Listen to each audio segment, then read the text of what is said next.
no nii, soovitati siis nagu lõigata videosid ja mõtlesin, et ma ei pea nagu teiste jaoks ideaalne olema, aga noh, mees mõtles, et noh, Saar Helena et 9-18 fänni ja et ta ostis mulle mingi programmi ka ja Youtube'is oli ka ja natuke vaatasin seda, no ma võin uurida, et mida ma sealt oskaks siis teha, et võib-olla mingit efekti või pealkirja luua või, eks seda siis tuleb uudistada.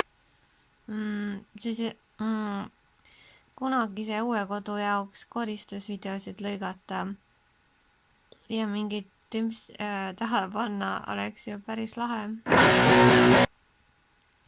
Käisin pesus ja soojendan ennast ülesse, et muidu ma hakkan kohe köhima ja jään uuesti haigeks, sest mu keha juba on selline veider.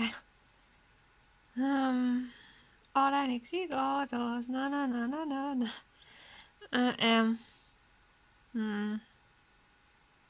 Peputants ei hakka tegema. Ma ei tea ise ka, mis see täpselt on, aga õnnetants.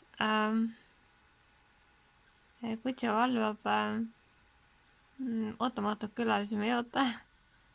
Ja nii ongi.